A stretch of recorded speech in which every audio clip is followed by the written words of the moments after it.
Welcome to the Beyond Leadership Advanced Series podcast, a show dedicated to empowering leaders. I am your co-host, Lieutenant Colonel Lamisa Shaw, and I have here with me my co-host, Mr. Scott Pulsier. We are 2/3 of the leadership team of the Advanced Leadership Division, the Department of Leader Training at the Medical Center of Excellence. We are glad to be with you today. If you have any questions or comments, please feel free to email us at ald@army.mil.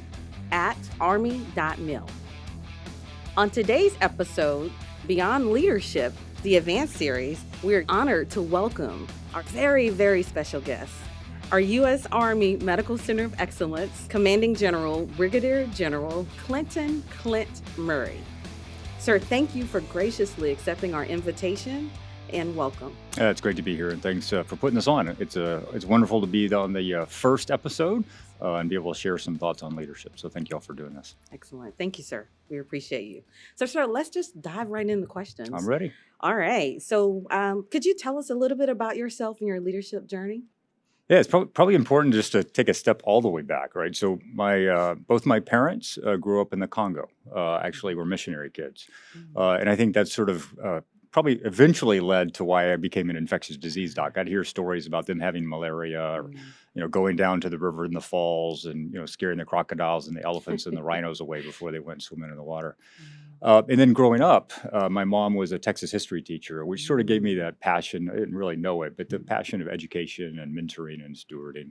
And then my dad was an athletic trainer at Texas Tech. We grew up in Lubbock mostly. And that's probably where it gave me the love of, again, education and students and the youth to a degree, but really the love of medicine.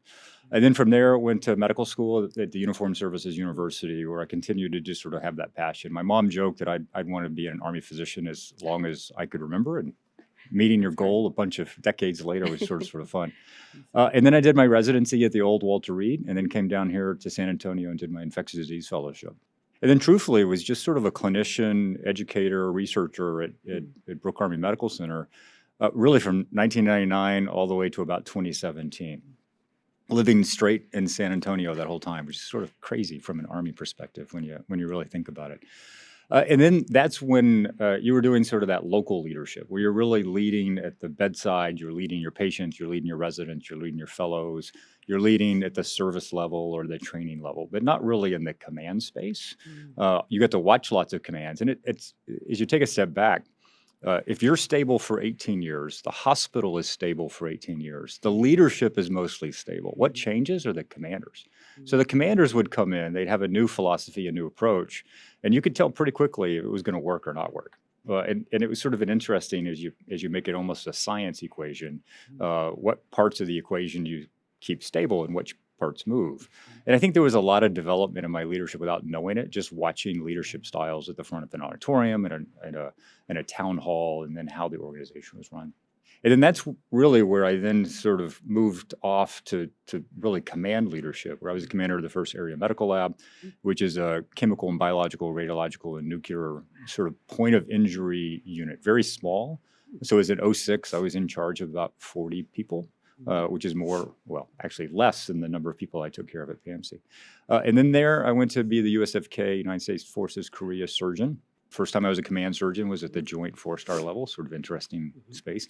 COVID happened then, which was pretty amazing to be an infectious disease doc in Korea, sort of the first place it was after it left China, and to be able to influence that. And then went and commanded the Walter Reed Army Institute of Research. So that pulled my experience in Korea, infectious disease doc, all into the same location. And then from there, I went to command BAMC, so to get to go home to San Antonio. I sort of told my wife we'd never go back to Texas and San Antonio, and the next thing you know, we are, which she was thrilled about. And then went to Europe and had a bunch of hats there, a bunch of different leadership, and then came here at Medical Center of Excellence, which is one of those dream jobs. It's almost impossible to imagine in 1992, as I went to BOLIC, or OBC back in the day. Very different as a medical student back then. We weren't combined with the other corps. It was just the USU students.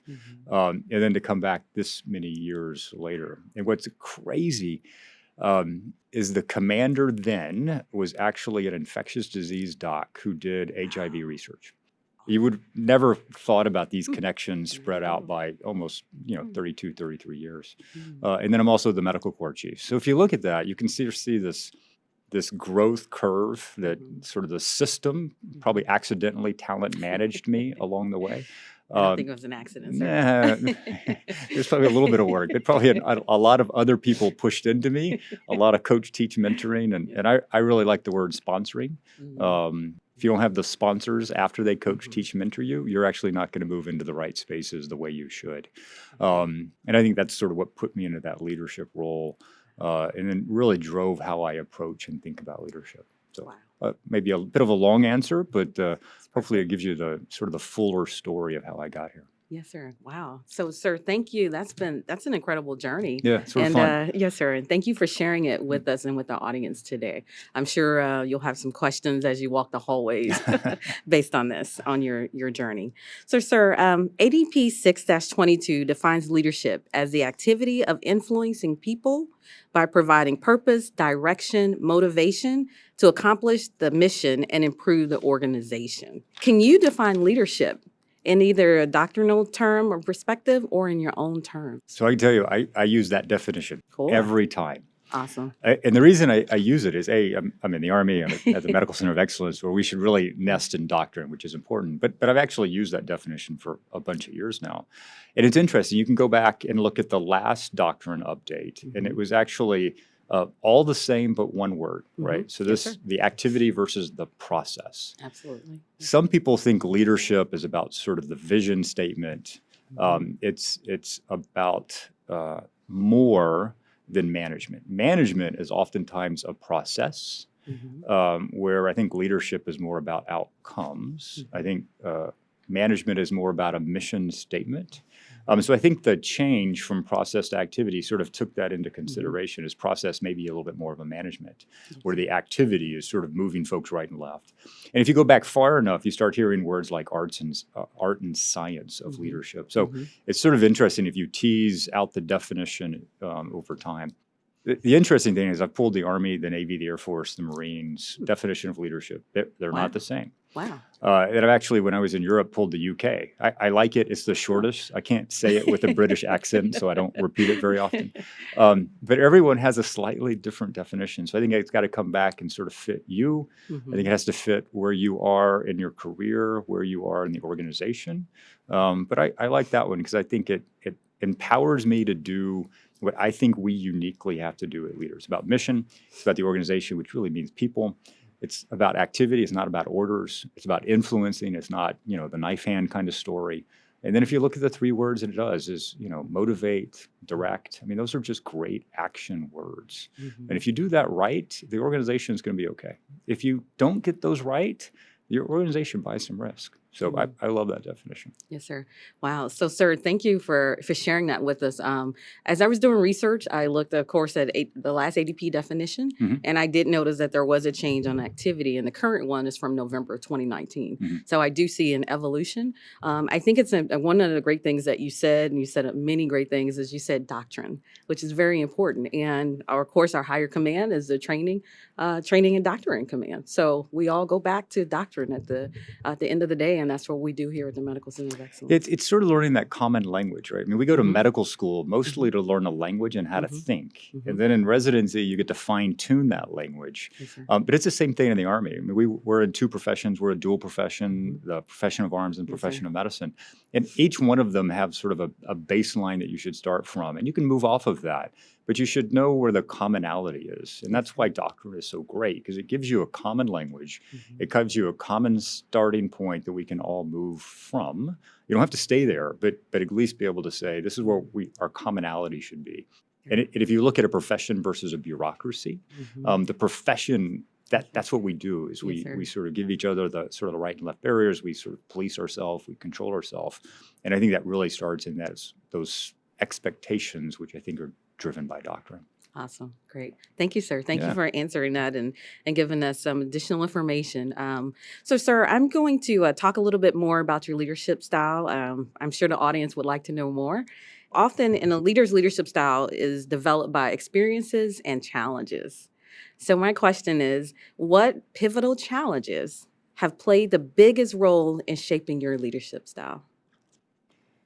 Yeah, I think so. Challenges probably make them deeper seated, right? So there's probably more emotion associated with challenges, but I think there's people along the way that give you also really great pieces of advice Yes, sir. that potentially resonate with you too. And actually, the best piece of advice is when I was actually even thinking about going to Uniformed Service University. It's sort of a fascinating story. So grew up in Lubbock, Mhm. and my mom, in a magazine, these things called paper where you would flip the pages, right? Found an advertisement for USU, the military Oh. medical school, and she cut it out and said, "You should go. You've always wanted to be in the Army. You want to be a doctor. Go look at this." Wow. I'm like, "Nah, mom, whatever," right? A teenager blowing off their mother. What a shock. But anyway, my dad sat down with me. So you can tell what the conversation in the bedroom was that night. So he sat down with me and he said, "We really should do this, but why don't you go sit with this gentleman at the medical school down the street?" And he said, "We go to the same church. You've met him a bunch of times. So next thing you know, I'm at the doctor's lounge with him. Oh. And he's sitting down with me, and we have this great conversation. Mm. And he talks about USU, and he talks about, the HPSP, or the Health Professional Scholarship Program, Yes, sir. and sort of walked me through this. And he said, "Hey, you should really go up to DC, Bethesda, Maryland, see the school, see if you like it. And there's a person that's up there. I want you to go meet and hang out with them." Right. But at the end of the conversation, he said, "Just to let you know, I don't write letters of recommendation. Don't ask." And I was Wow. like, this is weird, right? Just having lunch. I'm going here because my dad asked. I'm going because we're at the same church, right? So I sort of blew it off. But anyway, I went, and I was old school. So I sent him a handwritten note afterwards. "Hey, thanks for the meeting, what you're supposed to do back in the day." And then I went and came back and sent him another note, put it in the mail, said, "Hey, thanks for the advice. I had a great visit. I'm definitely going to list USU. I'm definitely, if I get selected, I'm going to go there." So he called my dad, and next thing you know, I'm having another meeting at the lounge. And it's another great conversation. And he said two really sound pieces of advice. He said the first one is, have fun. You're going to be in the Army, right? Jump out of airplanes, validate that gravity works. He had been in Korea. He said, try to get overseas, try to have a blast, right? And then he said, the other thing is always look down, never look up, right? He said, if you take care of the people below you, they will take care of you. If you take care of the people above you, it may not go well for you, right? And that has really sort of stuck with me, and as a physician, you're always sort of taking care of the patient. But if you do that as a leader, you're probably going to be in a pretty good place. Well, anyway, after that, this is where, the Paul Harvey in the day moment kind of conversation, not that everyone understands that anymore. So he wasn't just a physician at the medical school. He was actually the president of the medical school, which is probably why people treated him a little bit differently, and probably why we got the best table in the doctor's lounge, which was pretty entertaining. The other thing shows your absolute ignorance when you grow up, right? So I knew how to spell Army. That's about all I knew in the Army. I had no one in the family that had ever been in the military, one distant relative. Again, my parents were missionaries in Africa, so very servant, Presbyterian kind of hearts, not anti-military, just not what they did. Yes, sir. Well, he wasn't just in the Army. He was actually the Surgeon General of the Army. Wow. Yeah, so General Mittermeier. Wow. Yeah. So I figured that out a bunch of years later. It was sort of shocking. The amazing thing is when I pinned on one star, he was still alive. Oh. And got to, when we had intermittently interacted, and my dad had kept up with him the whole time. So I was able to tell him all those years later, thank you, right? So not only did the advice you give me in that room sort of resonate in my life, but I wouldn't be here. I wouldn't be pinning on one star if it wasn't for you, right? So it's this amazing event. And then I think the other sort of the challenge is in medical school and residency, you get feedback after every rotation. So not just verbal, but written. So you get to really start to fine tune yourself, because if you don't, life's going to go poorly. And I remember probably the first rotation I had is in inpatient internal medicine, first as a third year medical student. And I finished it. And the attending sat me down and he said, you don't talk enough. You're aloof. You seem a little arrogant. And I was like, this is interesting. And I really took it very personally, right? I thought it was a bit of an attack. I thought I was not going to be a good doctor. I thought I was going to really struggle as a leader. And I went home and talked to Leanne, my wife. Yes, sir. We started dating when we were 15. So she Oh, knows me really wow. well, Oh, she right? So does. so Sounds by like then wow. we dated about 7 years, and we've been married maybe 3. So we've Wow. been together for about 10 years. Oh, And when my. you know a person as a 15-year-old, you Mhm. know all their flaws, and you mostly know their strengths. Mhm. And she sat down with me and said that you're just an introvert, right? And you're a bit shy. You're not outgoing, Mhm. and you're pretty cerebral. So when you sit in a room, you're going to think really deeply, Mhm. and you're not going to show you don't know the answer by speaking like an idiot. You're going to wait till someone asks you a question, and then you're going to know the answer. Mhm. So just live into who you are, and you Mhm. will be fine. Yes, Right. sir. If where you work wants an extrovert who's going to be in the front of the room and a cheerleader, Mhm. it's the wrong room for you. You'll Mm. never succeed. On the Yes, other sir. hand, you're calm, you're collected, you're deliberate, you're a deep critical thinker who can be an extrovert when required. I just Yes, have to sir. go have a nap at the end of the day. I've Then you can actually be, heard that, sir. I've heard that from your staff. yeah. So I want to I put them work on early blast. mornings, but I do try to get a reasonable amount of sleep at night. And it really sort of resonated. It was this leading through who you are Yes, as sir. much as anything. Yes, sir. And then there's always challenges after that fine tune that. But if you can sort of admit who you are early on and live into that, life's a whole lot easier than Yes, sir. trying to lead or follow Yes, in sir. ways that aren't you Yes, sort of sir. naturally. Yes, So sir. go ahead. Great. Sir, thank you for sharing that. What I will say is I have had the pleasure to be in a medical strategic leadership event with you. Mhm. And I brought my son to that event. And I watched you, we interacted, and I can say you were having fun. And one of the things is you were looking down. You actually assisted my son at the event and you helped him with some of his food because he was kind of having some challenges. So I would just say that you are an amazing leader.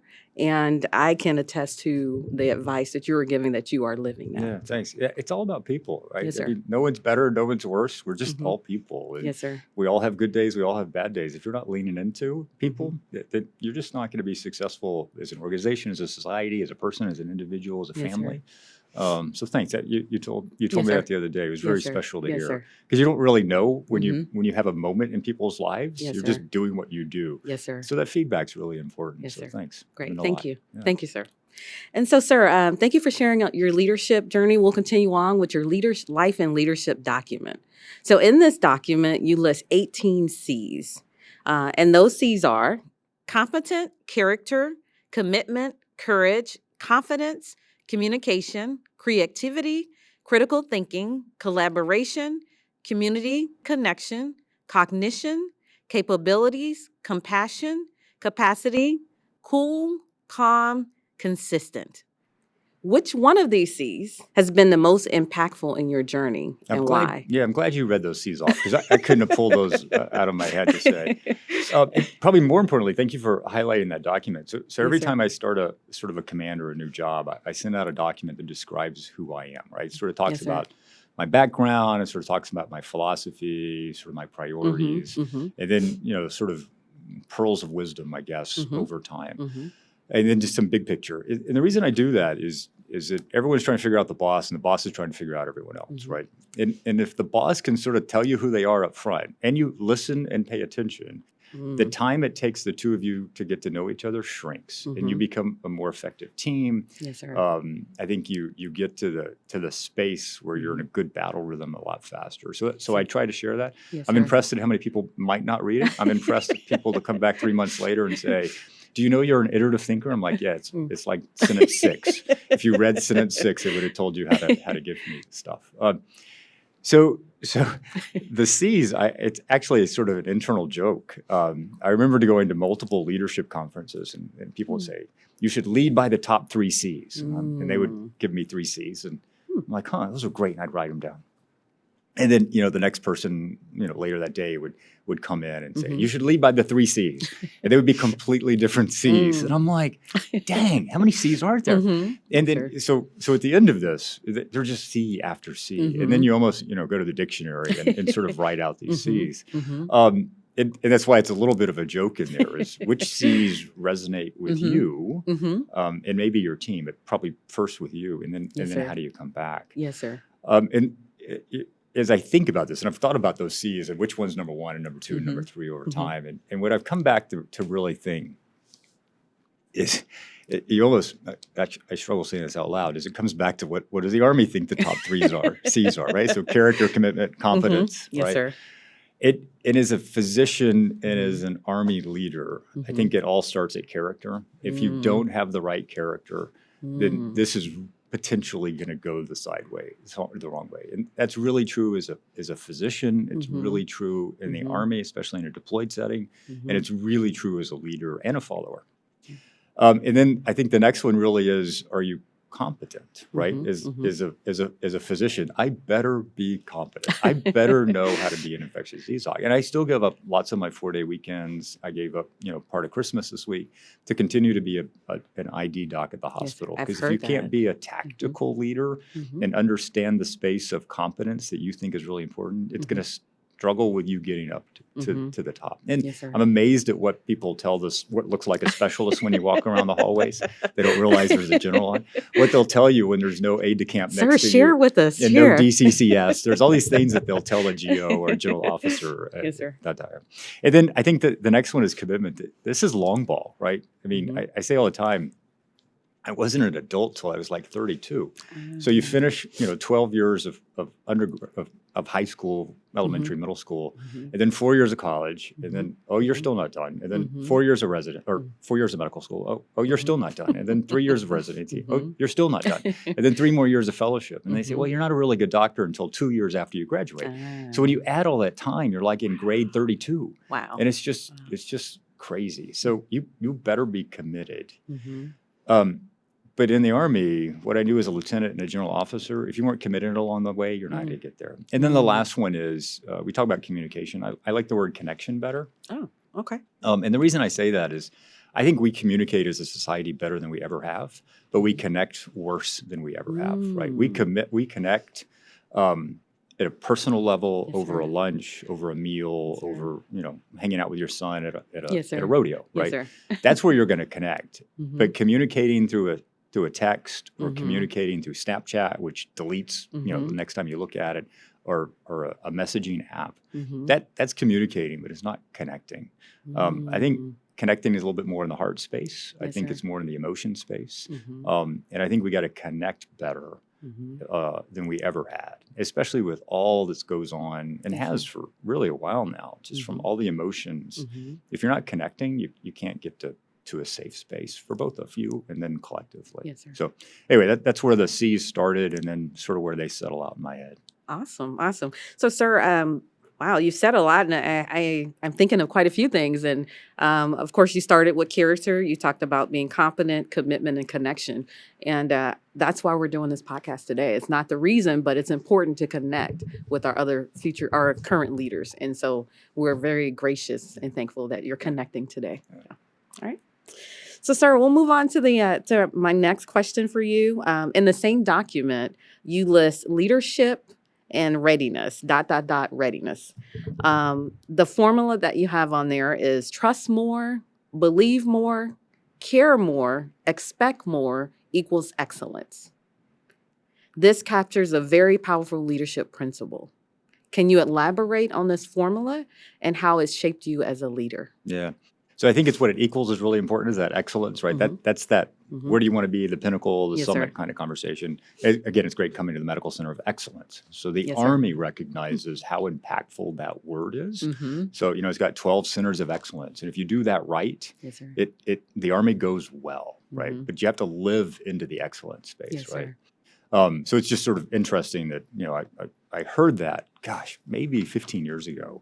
And it was, one of those, what are your top 3 C's? Well, this is their top sentence. And then I think when you tease the word is more, right? So I always try to push yourself up a little bit, try to be more in that space. Don't just say, I care. Yes, sir. Care more, right? If I care a lot, well, care a lot more, right? Yes, sir. In those words that go in front of the word are really important, right? So caring is what, as a physician, I better get right every day of the week. It better not be about me. It better be about you and caring for you. But I think that's the same thing as a leader. If I'm not caring about you, then why would you follow me? And as a follower, if I don't care about my leader, then why am I a great follower, right? So I think it's that care word. And I think as you continue to tease each of those words, trust, I mean, we're all built on trust, right?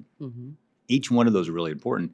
And then I'm a firm believer, if you raise the bar, they hit it. So if it's an inch off the ground, I bet they hit it. And if it's a foot off the ground, I bet they hit it. And if it's 3 foot off the ground, I bet they hit it. Eventually, you're going to push it and go, oh, actually, that's really tough for you to hit.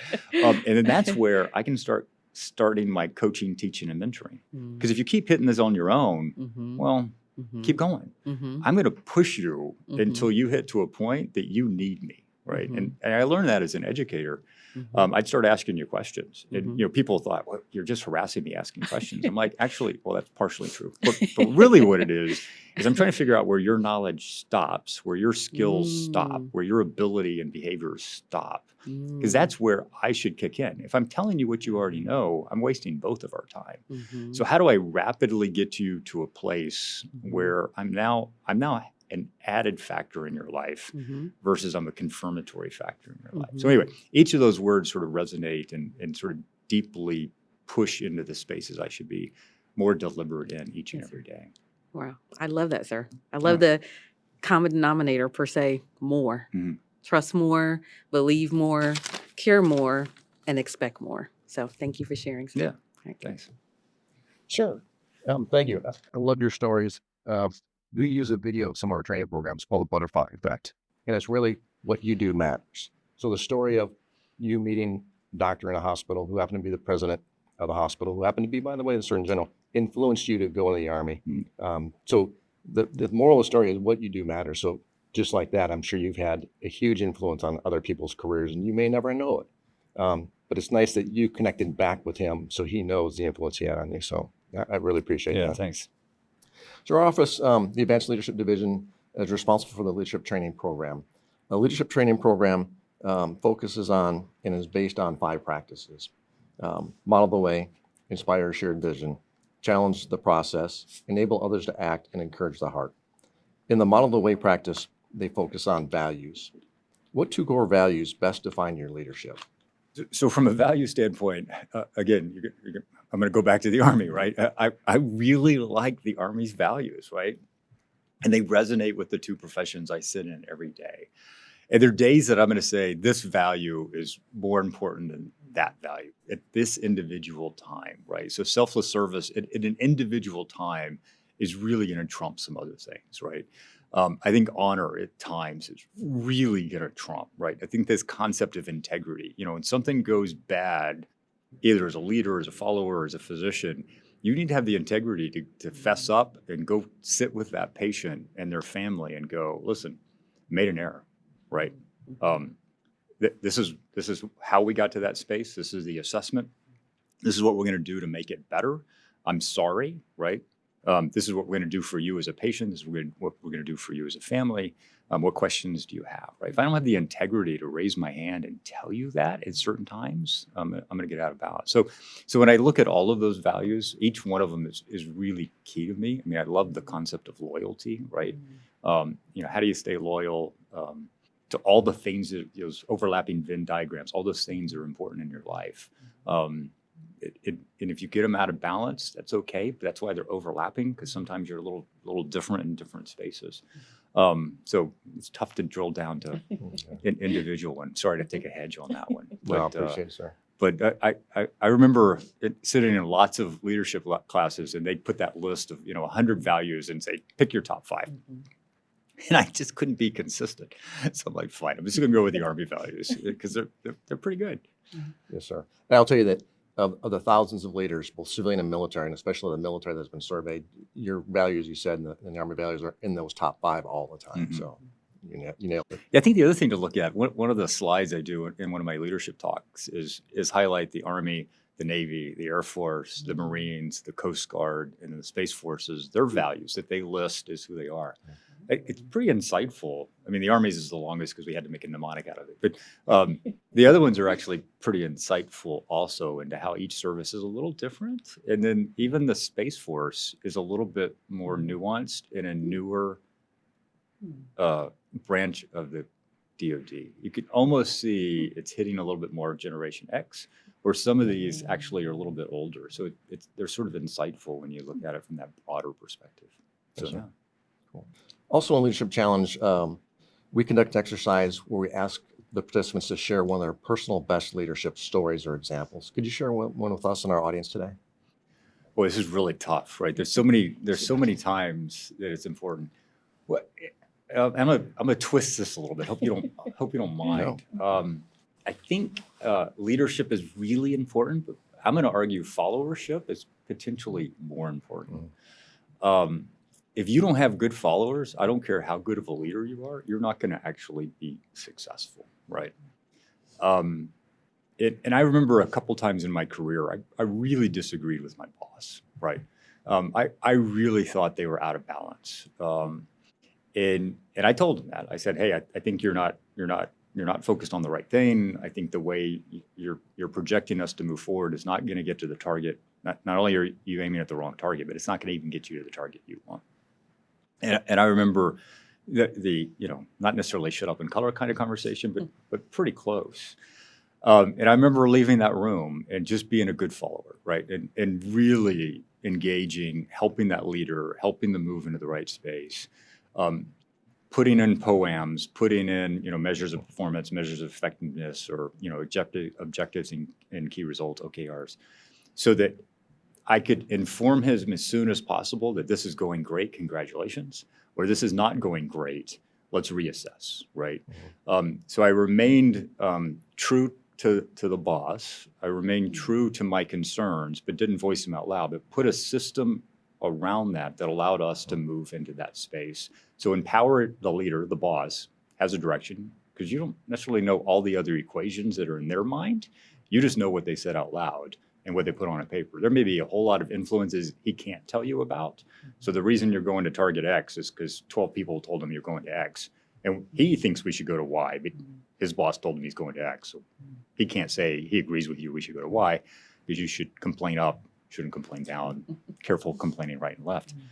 So I'm gonna. That's why I twisted a little bit. I think there's been a couple times where I think being a better follower made the team more successful and empowered the leader to be in a good place. So, Okay. Well, thank you. Yeah, definitely. I want to return to your life and leadership document.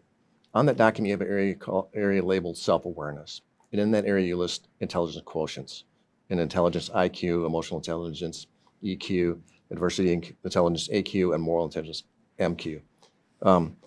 Could you elaborate the significance of those quotients? And is there one more important to you, or are they just kind of balanced? Yeah, I don't think they're balanced, truthfully. And it depends on which part of my life you probably asked. One was probably a little bit more important at that stage than another.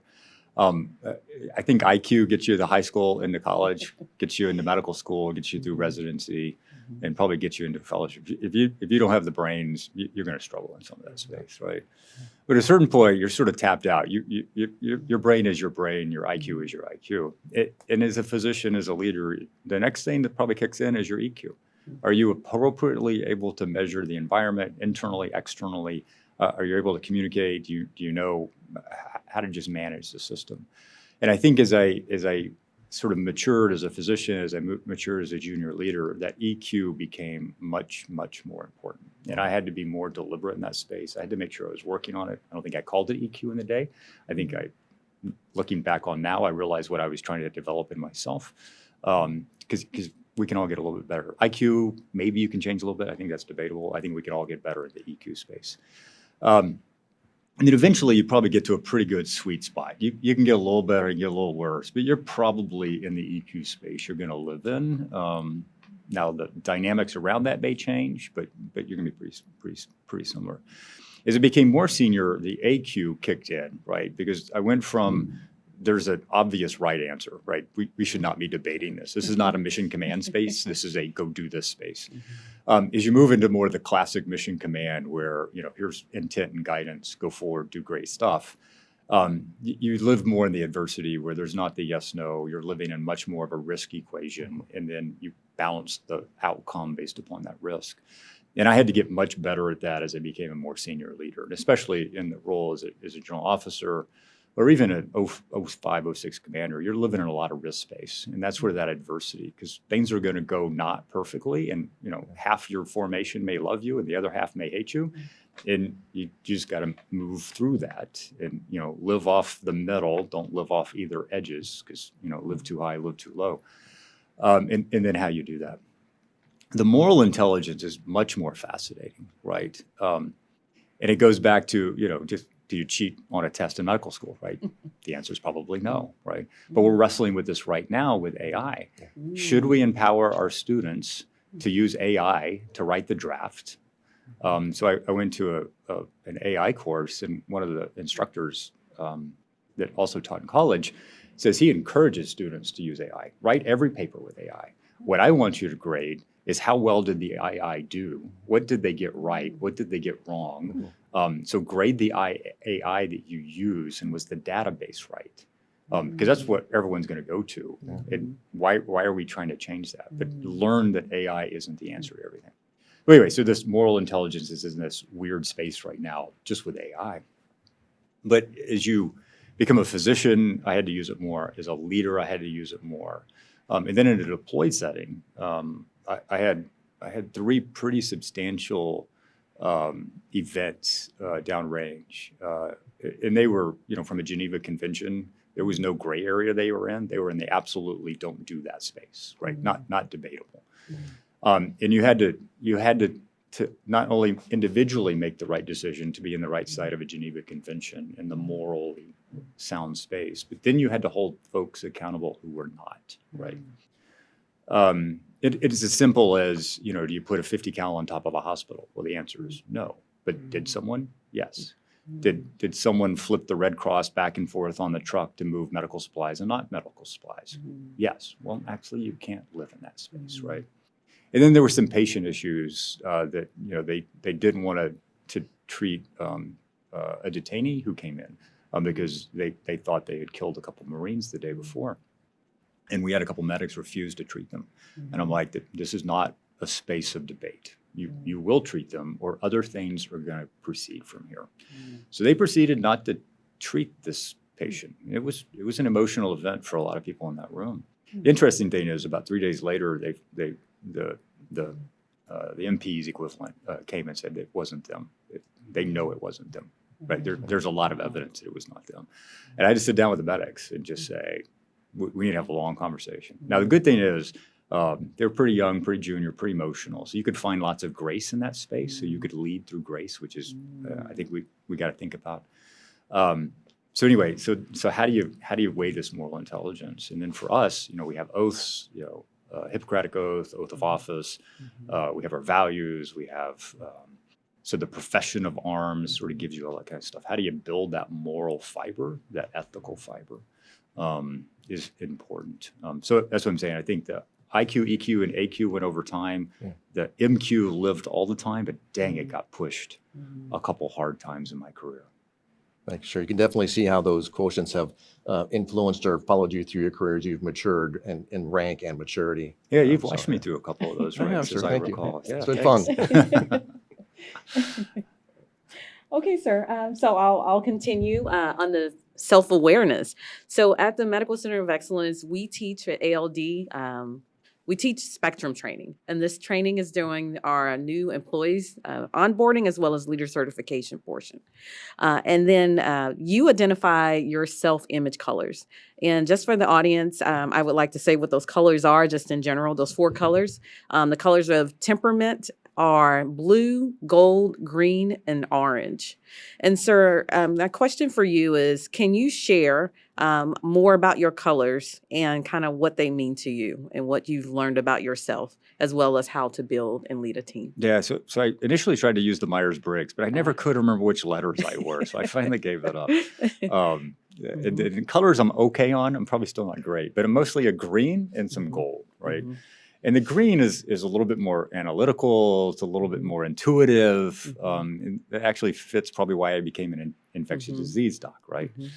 And then the gold is more punctual. It's a little bit more organized. So if you watch meetings with me, I'm usually a minute or 2 early or on time. And if I'm late, I apologize, right? If you just watch how I organize, whether it's my email or, I put a lot in my brain. I don't really keep a green book. It's a very organized structure, at least I think in my head, in my email, which allows me to be much more efficient with my time. So I think those two also probably give insight into where you might do well as you go along in your career from a leadership followership standpoint, on what kind of career paths. If you like to be outside and stare at the clouds, okay, well, you can be a great leader, but where are you going to lead? You better find a place where you can be outside, stare at clouds. You probably shouldn't work in the Pentagon because you're not going to see the light of day, and you're not really staring at clouds, right? So I think if you pay attention to this space, it'll help guide you also along your sort of journey of leadership and followership. Yes, sir. And sir, thank you for sharing. I've taken Spectrum about 5 times. Initially started at HRC, moved around a few times, and my colors have changed over time. I think it also has changed as I've become a mother as well, and based on position. So I guess I would ask, have your colors changed over time? Yeah, I would probably push and go, which were your initial colors? And did your initial colors enable you to move, right? I go back to my initial colors and go, Yes, sir. you're analytical. I bet you're not in a squishy space. Yes, sir. One of my kids is, they're amazing kids. And one of them's getting a PhD in communication. Wow. And I'm sort of a hard science guy, right? I'm a numbers, hard statistics, 10 in this group, 20 in this group. And communication is a little bit squishy, right? And I got to be careful of the word soft science because that could make some people upset. But it's just sort of that concept, right? So if I start off in a pretty hard space, getting into a different space is pretty difficult. And then when you're pretty organized, it doesn't necessarily allow you emotionally to move very easily. So for me, and I've asked, I mentioned my wife earlier, who's known me again since we were 15. She'd go, "No, you're pretty similar to how you were as a 15-year-old," so which is pretty insightful. So anyway, great, awesome, thank you, sir. Thank you. So continue on with self-awareness. You have listed what your love languages are. So for the audience, I'll say what the 5 love languages are. They're words of affirmation, physical touch, receiving gifts, quality time, and acts of service. And sir, understanding what are your top love languages and how has it impacted and improved your effectiveness as a leader? It's funny, if you look at that slide, Yes, there's sir. actually none of them are bolded, right? Where everything else is bolded or has a color. I've taken numerous love language courses, and it has been unable to determine which one is mine. To include when I talk to my wife and kids, and they're like, "Yeah, we don't know which one it is." I really wish I could identify one. People joke that my love language is answering emails at 2:00 in the morning. Probably not a great love language. But part of the flip side of that is, as I reflect on my life and I go to my wife and my kids, from a leadership standpoint, an Army physician, father, husband standpoint, I had to learn pretty quickly that I'm never going to have balance in my life, right? And I try hard not to use that word. If you're sort of musically inclined, I think harmony is a good word, right? How do you bring all these pieces in? Because it's never 100%. If it's 100%, drums and 100% guitar and 100% wind and it is not going to sound good. Now, I'm not a musician, so that's what I've been told. And what I learned pretty early on is if I don't know what my kids and my wife's love language was, because I don't have all this excess time, right? And if their love language is time, it better be quality hard time. If their love language is gifts, but I'm spending time in their space and I'm not giving them a gift, then I'm going to miss it, right? Sir. And what I've seen in my team and people you work with, if I say thank you 10 times, but it's not your love language, you may not hear me. But if your love language is gifts and I give you a Starbucks card for $20 for coffee, you're like, "Oh, he's awesome," right? Or, your touch, and I come up and we talk, I put my hand on your shoulder. as a doctor, we sort of learn the healing touch. I mean, the reason we always did exams is there's something about a healing touch, right? Fascinating. But if yours is touch, if I just put my hand on your shoulder, right, it's a messaging, and I get into your physical space. So I may not touch you, but maybe I'm in that close enough physical space that I'm all but touching you, versus the one who doesn't want, I back off a little bit. So there's a way to get to shaking a hand as a touch, right? We as a society touch. If you go to Europe, it's kissing on the cheeks, right? Each one of these are culturally acceptable, but also part of that space, right? And I always come back to, recognizing someone with a ribbon. All the love languages are actually hit there, right? So I'm giving you a gift. I'm giving you something to put on your uniform, right? I'm hopefully standing in front of a room and saying something nice about you. So now I'm doing, I'm giving you words of affirmation.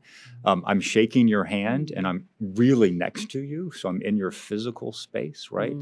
I spent time with you deliberately. I actually spent time writing out your award, right? So if I do an award right, and then I tell you how I got there in your love language, it's going to resonate. Number one. Number two is there's an entire audience that just watched all that. And if some people's love language is an award, they're like, I want to be up there getting that award. Now I challenge you. Now I need to know that person's love language is an award, or they're not going to be up with me next time, right? True. I may Yes, say sir. words of affirmation, and I just missed an opportunity to Yes, sir. lead. So I think we can do that right. Now, some people take love languages the wrong way, and they move it into spaces I think you shouldn't move it into. Yes, sir. But I think broadly speaking, if you can do that, man, it makes the team more effective. I think it empowers you to get the team to a great place if done right. Great. So, sir, thank you for sharing. But I've seen you at the MEDCoE award ceremony, and I see that there is absolute joy at those times when you're doing those awards. And I didn't realize it's because, of course, you're showing the 5 love languages, and that is who you are. So thank you for being our commander. And Thanks. yes. All right, sir. So I'm going to wrap up. Okay. Okay. I have 3 final questions. And the first question is, where do you see the Medical Center of Excellence in Army medicine in the next 5 years? Yeah, I see us in a great place. And the reason I say that is the alignment of the Medical Center of Excellence underneath the Combined Arms Center with General Beagle, and then underneath TRADOC, underneath General Brutto, is an amazing way for us to communicate inside the Army space versus Army medicine space. And we are always part of the Army. And if we're not nested and able to communicate in that space, it's amazing. I now go to meetings, and I very rarely talk. People are advocating for us all the time, right? I don't have to get up and talk about Casovac. They do. I don't have to talk about disease non-battle injury in Indo-PACOM. A 3-star corps surgeon did that. I don't have to talk about large-scale combat operations and point of injury care and movement of patients because the CTC 2-star did that, right?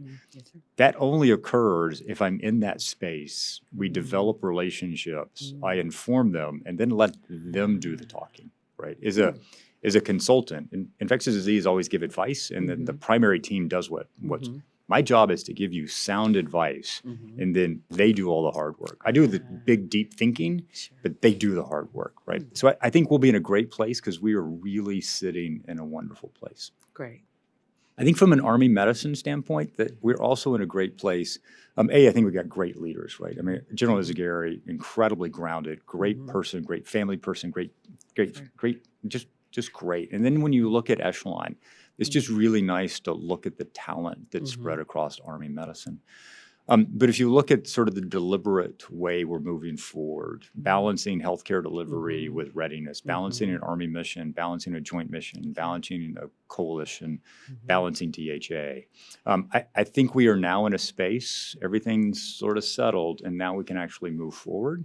And if we're deliberate moving forward, if we're deliberate understanding who owns what, and we're deliberate and empowering in the right space, appreciating that leaders were in a sort of an adversity risk space at this level. I think we're going to balance that risk appropriately and communicate the why back down and be able to put ourselves in a good place. So I'm actually very positive Wow. of where we're going to actually Wow. be, which is nice. Yes, sir. And I can see that here with your smiles Yeah. and the way you're communicating that you are positive. So, and about where we're headed and where we continue, where we've been and where we're headed. So thank you, sir. The next question is, this is kind of fun. I know that hashtag stay curious is one of your favorite hashtags from your leadership journey. If you had to sum up additional hashtags, what would they be and why? Yeah, so I'm really glad I got this question ahead of time. The others I probably could have winged without too much difficulty. This one I would have struggled. I'm not a hashtag kind of guy, so that's the first issue I have. The next thing is although I think I'm a pretty self-reflective person, I think I try to get into quiet, dark spaces and really think about myself. I think it's also really important to ask trusted agents of what they think you are, right? Because you may have this perception, and the next thing you know, you're like, "Dang, no one else thinks that." And that's actually a bad place to be. So I I texted a bunch of friends, and I'm like, "Hey, I got asked this question. What do you think?" So I'm gonna list you This what is they good. think, which is much more entertaining, right? Yes, sir. So I won't say who sent them. That's probably safer on my part, right? So the first one was hashtag together, let's get it right, which I thought was good. Okay. Another one was hashtag look down, not up. All right, goes back to that earlier statement. Advice. Another one was hashtag stewardship, which I sort of like that one. That's good. Next one was hashtag listen to lead. I like that one. Next one was hashtag be present. And then the next one was focused calm, which I really like that one. And then the other one was stable caring. Wow. Anyway, so I got all those, and I couldn't decide which one I really I like the most. So that gives you insight of what other people think about you. Now, I picked people that liked me. So I joke all the time about 360s, and y'all have heard me say this, is that if you do a 360, please pick people who truly hate you, who don't like you, because they're the ones that are going to probably push you a little bit, and then the people that are sort of in that neutral space. I did not ask any neutral space or people that hate me. So it could shift a little bit based upon if I shifted that. But I think a lot of those sort of highlight how I think, how I hope I lead, how I hope I'm perceived as I lead, and probably more importantly, hopefully how I follow, if that makes sense. Yes, sir. If I follow right, both follow up and follow down, I'm probably doing okay.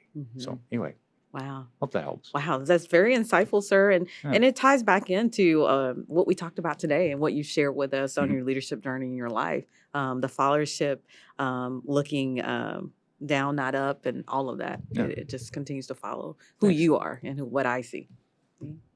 Okay. All right, sir. Last question. All right, I'm Or ready. Last two questions. Okay. Kinda. Finish the following sentence. All right, I'm ready. One or two words. As a leader, I strive to. So if you go back to my sort of philosophy, and it's sort of empower others, right? If I can empower others, then I actually can be really lazy. I can go for a long run. I go for a bike ride because they're the ones that are doing all the hard work. They're the one doing the thinking. So I think if I'm a good leader, I'm empowering others. Now the caveat in that is treating everyone with dignity, respect, and empathy. That's good. It's the empathy. I've had a couple of tough conversations this week, and I always start as, what's going on in your life that's leading to me having to have a conversation with you that's not positive? Wow. Because most of us are high achievers, right? I mean, otherwise we wouldn't be in these rooms and having these conversations. So something happened that made the wheels fall off. Yes, sir. And if they tell you, I can find lots of grace for that. If they don't tell me, I'm going to look for grace, but it's just going to be harder to find. So it's that empathy space that I think is so important. So if you empower others, but you do it through dignity, respect, and empathy, life can actually be pretty good. So, anyway. Wow, sir. I had to pause for a moment because I kind of put myself in that situation, and I think it's very important to have empathy and to have those conversations. But also, you said something else that was key. You talked about empowering others. That's what we're doing here with this podcast. Part of what we're doing is we're dedicated to empowering leaders, and we know that that you support that as well, and that's why you're here today. Y'all do a great job. I mean, yes, sir. As a Chisbo and Deputy Corps Chief, I got to push into y'all's team, and then, talking 360s and leadership leadership challenge, number of times I've done it through my Yes, sir. career is pretty special. So thanks. Awesome. Great. All right, sir, this is the final question. I'm ready. All right. Okay, sir, last question is, and it's finish the following sentence again, 1 or 2 words. A quality I admire most in a leader is? It's character. Mm, Yeah, and it goes Mhm. back to one of our earlier questions. I think it all Mhm. starts with character and probably finishes with character. Mhm. If that's in a good space, the rest of us will be okay. If that's in a bad space, then you may go into a direction that may not be really where we collectively need to go. And if you're doing it for the right reason, you may go to the wrong place, but it was all built around the right reason. It's just you were in a Okay. really complex problem set. It Mhm. was sort of the VUCA, volatile, uncertain, complex, and Mhm. unknowable. Yes, sir. You don't know what's going to happen on the backside of that. So you may go all the way and it may not be right, but you started off with good intent. So I think if a leader starts off with the right character, we are all in a good place. Great. Awesome. Well, sir, thank you so much for being our first guest on our Beyond Leadership, the Advanced Series podcast. We sincerely appreciate your willingness to share your journey and your thoughts on leadership. We're hoping that it rekindles a new enthusiasm for leadership development. Thank you for joining us, and we look forward to you joining us at another Beyond Leadership, the Advanced Series podcast. The views and opinions expressed by the host and the guests of this podcast do not reflect the official position of the Medical Center of Excellence, Training and Doctoring Command, the Department of the Army, the Department of Defense, or any other government entity.